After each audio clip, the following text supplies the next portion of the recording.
Now everyone is growing up with trigger warnings, and it's just like we're low-key raising the future children to be such weak. I'm gonna say that bluntly as possible because the shit that I would read was so creepy. Hey, what's up, y'all? It's your girl Nata Fed back at again with another spooky video. We're coming in clutch. We're gonna end the year strong, okay? We're gonna end the year strong, and I'm gonna keep posting videos for you guys, and whatever you like more, you let me know. Before we get into the video, remember to always watch this in the dark because it does not make sense to watch this with the light on. Remember, there's always someone under you, behind you, or even both. I would check if I was you. I'm pretty sure someone behind me, like just sitting right here. I had started this series a while back, and I want to like bring it back again. And this series is called Urban Legends That Kept Me Up at Night. And I wanted to talk about one because this one was one of the first ones that I can remember that really like kept me the fuck up. This one is called Humans Can Lick Too. I'm pretty sure almost everyone has heard this, and if you haven't, you were probably a kid living under the rock. This was a big ass urban legend about an intruder, and it's really fucking scary. But it seems like when I first read this, when I was young, I didn't know that urban legends were not true. I didn't know that urban legends were they were made up from something that happened, but most of the time everything was fake about them. I didn't know that, but I would still get scared. For those who don't know, this is how I can recall the story because I read it so many times, but I know there's different versions of it and stuff. But as a kid, I would always go onto this website called scaryforkids.com, and it was just such a fucking scary, dark fucking rabbit hole for a kid to read these kind of stories so young. Like, I was like fucking 8-9 years old reading that motherfucker because there's so many different kinds of stories. There's riddles, there's urban legends, there's creepy pastas, there's a little bit of everything. So basically I'm gonna give you a little quick summary about this story that I grew up reading. It is called Humans Can Lick Too. This always goes along the lines, like, you're gonna hear different versions of it, but the main thing is about this young girl who had a dog, and whenever she would stay home alone, whenever her parents went out, I guess, she would have her dog under her bed just to like give her that comfort whenever she felt any unease at night or she was scared. She would just put her hand down below and her dog would lick her hand. And there was this one night that she was awakened by the sound of dripping, and she was like, that's weird. She kind of got freaked out. She kept hearing like a drip, and it was kind of like a water faucet kind of drip. So she was kind of like uneasy about it, but she didn't want to get up. So instead of getting out of bed, she just stuck her hand under the bed. Then it happened again. She heard it. This goes on a couple more times in the middle of the night. And as the morning comes, she goes to the restroom and finds something really horrible. She finds her dog in the shower, skinned, dead, and it was actually the dog's blood that was dripping at night. Then she runs back into her room and sees this message on the wall in the dog's blood, and it says, humans can lick too. So for those who don't get that, that means the dog wasn't licking her hand at night. This night it was a fucking person, and that shit used to scare the fuck out of me, because imagine just that being true.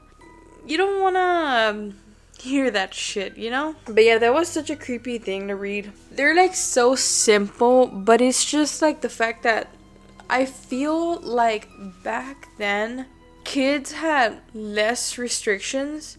Now everyone is growing up with trigger warnings, and it's just like we're low-key raising the future children to be such weak.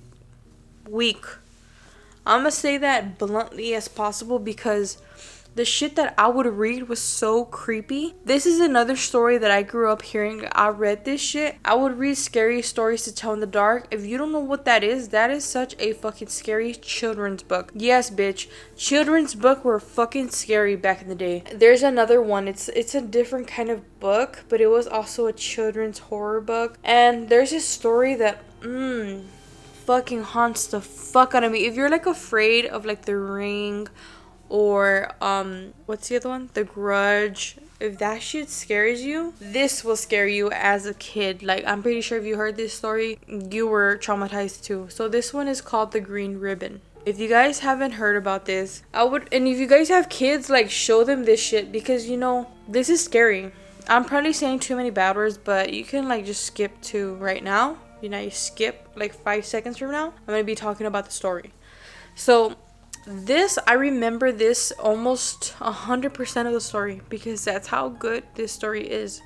It's also very short. That's probably why I remember it. But this story is called The Green Ribbon. Okay. And it starts like this. There once was a girl named Jenny.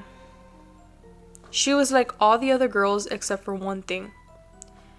She always wore a green ribbon on her neck. Jenny met a boy named Alfred.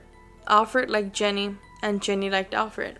Alfred asked Jenny, "Why do you always wear that green ribbon around your neck?" Jenny says, "I'll tell you one day." Not today, bitch. Not today. Years go by, Jenny and Alfred get married.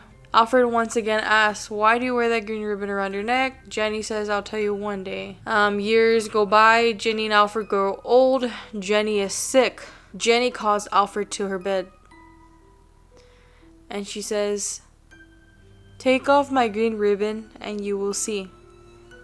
When Alfred removes the ribbon, guys, Alfred takes off the green ribbon and Jenny's head fell off. I think like what was more scary about this story was the illustrations, and I'm showing you the illustrations because I feel like that's what scared me. Like the way that Jenny looked was when she was old, and then like her head, like I don't know, that shit scared the fuck out of me. These are like stories that I grew up hearing, and I think that's why I'm a horror addict and I love paranormal stuff, because it was just so normal to me. Like I could fucking watch The Exorcist. I'm gonna count The Exorcist out because that bitch still scares me, okay? I cannot watch The Exorcist by myself, or Emily Rose. Anything that comes like with possession, like fuck that. I'm not like, but like any other like movies like Freddy Krueger and shit like that, like I'm not really like, I can just sit through it like whatever, you know.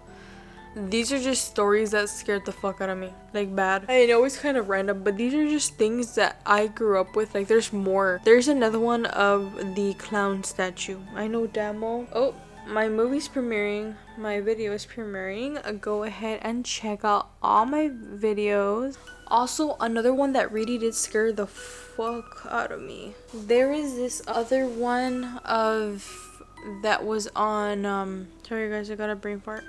The clown statue. So this is quick and short, but there was a family. These parents were trying to have a date night, and they ended up calling their babysitter in because they needed someone to watch their kids, whatever.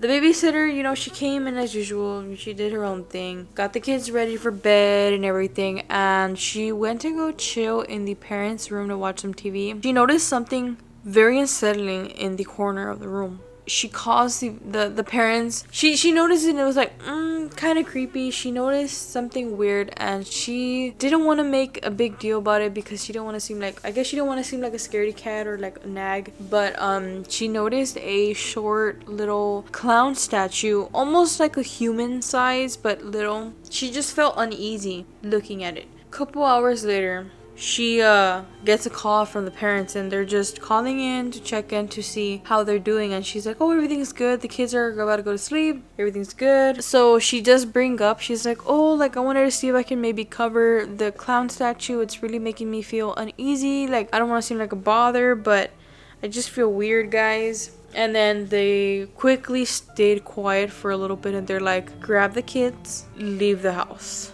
And she's like, "Why?" She's like, "Just do it." They're like, "We don't even have a clown statue, so I don't know what you're talking about. Gotta leave that house." Turns out that was a mentally ill patient from an asylum who had escaped, and he was on a murdering spree. And that was another fucking thing that scared the fucking shit out of me, because what the fuck is that? What is that?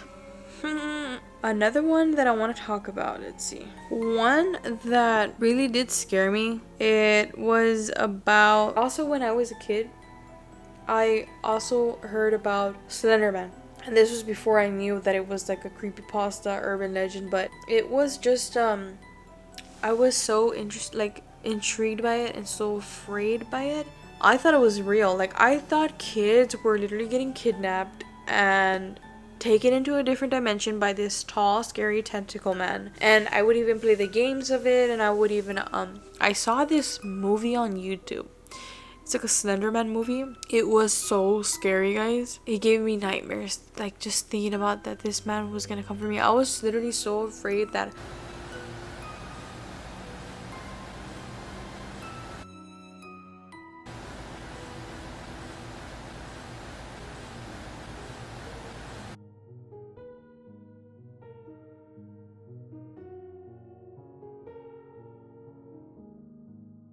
I thought he was real. I thought he was gonna pick me up, like teleport me into his fucking dimension. Like, this was like some Stranger Things before Stranger Things was even a thing. I hated those creepy pastas that you would get, and they were like chain letters where like, oh, if you don't send this to 10 people, you're gonna die in the next 2 hours or something. I'm like, I don't even know 10 people to send this to. But if you guys, I'm literally just going on a whole random shit right now, but I just wanted to share this because I'm gonna do like this short little videos on series about creepy urban legends and creepy pastas that kept me up at night as a kid. Maybe you can share these to your kids too, so they can be just as fun as me. Hope you guys did enjoy this short random video. This is just a quick little video because like I want to bring more into it, but I don't know how people feel about it. So if you guys did enjoy, please give it a thumbs up, subscribe, share some stories that you want to share with me so I can react to them. And yeah, guys, peace.